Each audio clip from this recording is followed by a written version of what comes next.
Hey everyone. Hello.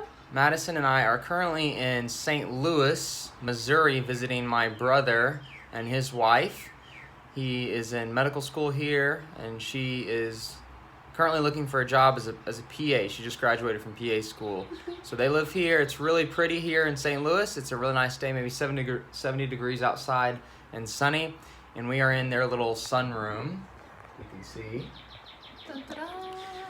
And today we've just been working on a lot of homework and trying to get things ready for her online classes and my online classes, and then me as a teacher. I'm getting stuff together for my students and just trying to figure out how to navigate online teaching and I started everything. paint by numbers painting. Yeah, so super That's cool. fun. Yeah. So we've just been doing some different things. I hope you guys are doing well and enjoying today. We Whatever miss it is y'all. you're doing. Yeah, we miss you Wash guys. your faces. But we just wanted to share a few words of encouragement with you guys today. I've been reading a book called, what's it called? Oh, Emotional Poverty. And in just one section of the book, it's outlined the stages of psychosocial development by a psychologist named Erik Erikson. You guys may have heard of him Probably before. talked about him in your psychology class. Yeah, if you've taken a psychology class, you've probably most definitely talked about him. But he goes through several stages of development that humans experience, beginning with birth and all the way through to when you're older and like you're kind of an elderly age. But right now, the stage that you guys are in is just classified as puberty to 18 years old, and the range of development is identity versus role confusion. We often are very concerned with our identity. I want to read you a few key points from this in just a minute, but we're often very concerned with our identity. And so if someone were to ask you, who are you, or what do you do, they're kind of asking you, what's your identity?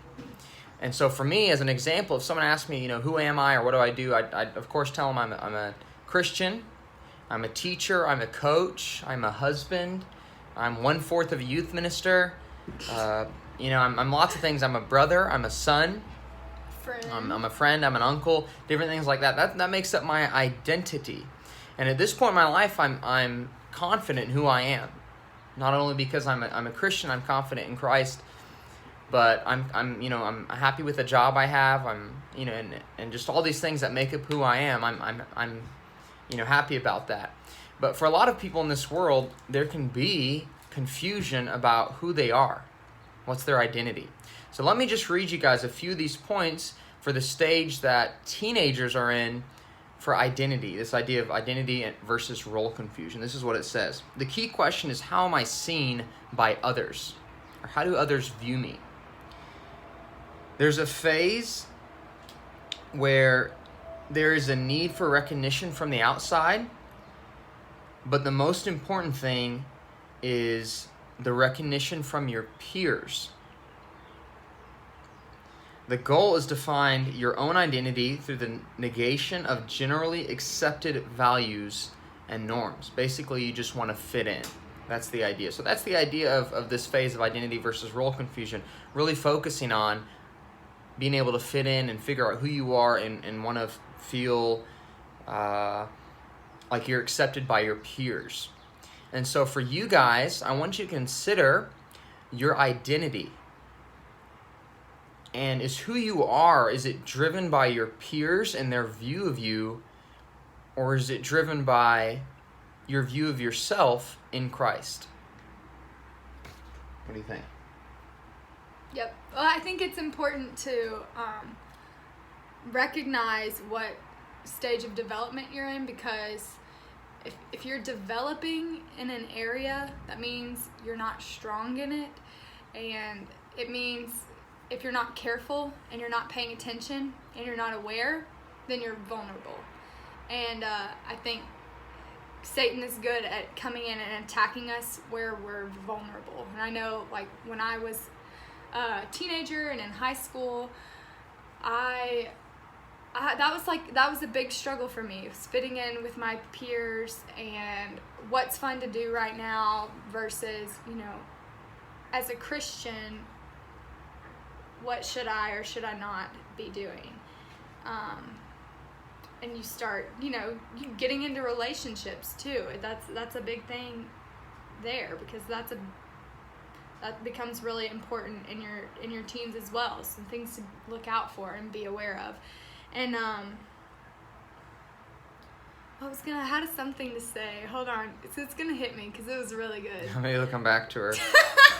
But in you guys' search for your identity and who you are, if you are a Christian, if you've been baptized and you've made the decision to follow Christ, you need to ask yourself, is my identity found in Christ? Or am I still looking to the things of this world? Am I still looking for my identity in other people's opinion of who I am? If you're a Christian, this is what the Word says about us being in Christ. 2 Corinthians 5:17 says this, "Therefore, if anyone is in Christ, he is a new creation," or she is a new creation. "The old has passed away. Behold, the new has come."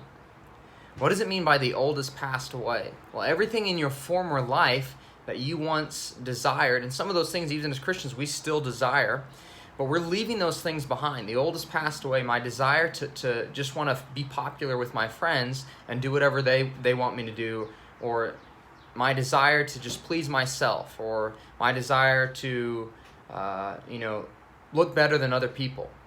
Those things have got to begin to pass away if I'm in Christ. And the new has come, meaning I'm a Christian. My identity now is found in Jesus Christ. And I don't have to worry about other people's opinions of me. As long as I'm doing the right thing, of course, I'm worried about Christ's opinion of myself. So for us, and in your journey, if you're in this stage of development, especially if you're in this stage of development, identity and role confusion. Which you all are. Yeah, if you're a teenager and you are in this stage, and you're struggling with your identity. Who am I? Maybe I want to fit in with my friends, so I'm willing to do these things that I know I shouldn't be doing. I'm willing to say things I know I shouldn't be saying. I'm willing to go places I shouldn't be going because I want to fit in with my friends. If you're struggling with those things, you need to consider, where's my identity found? Who am I trying to please? Because if I'm trying to please just myself and I'm looking for my identity in just my friends and the people around me, then I'm not going to live a very happy life because I can't really just please other people around me. It's never going to happen. But if I'm looking to please myself in Christ, I'm going to be fulfilled. What do you think? Yes. And I remembered what I was going to say. That's why I put my finger up. But I'll try to be quick because this video is getting, I guess, longer than the other ones have been. Something to think about too when you are with your peer. You know how everybody acts. You act a certain way with certain people.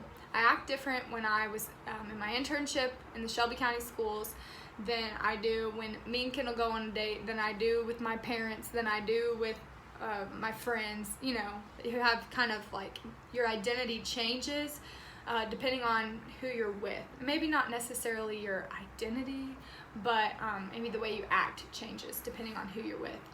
And what's unique about identifying as a Christian and having your identity being defined by Christ is that there are certain characteristics that are constant no matter where you are, no matter who you're with.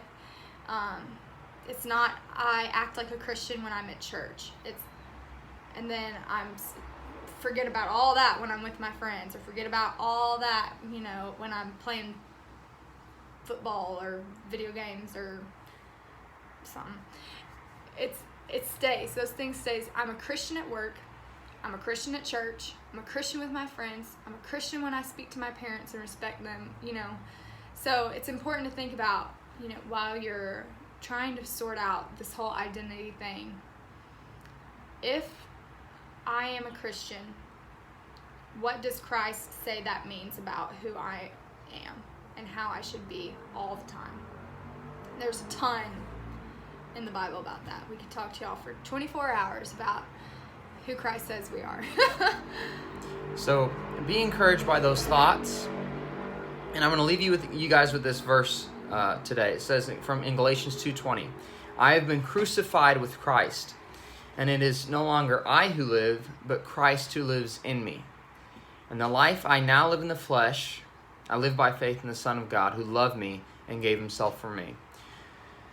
So find your identity in Christ, because he's the only one who can fulfill you and fulfill your desires for whatever you want to be, as long as you're constantly looking towards Christ.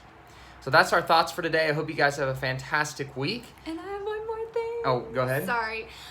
Little announcement. We're going to try to get something going for the girls. Dale sent my number out to most of the girls, mine and Holly's. If you didn't get that, he was trying to just remember everybody, so somebody might have slipped his mind. It was an accident. But if y'all can text me and let me know if yes or no you do have access to Zoom, girls only, I can start getting that set up. We would use Zoom for that if everybody has it. If everybody doesn't, then I can figure something else out. But we're going to try to get that started. So y'all go ahead and text me. And if a certain time works for you or doesn't work for you, you can let me know that too. Whatever. But we're excited to get something going. All right. You guys have a great day, and we'll see you later.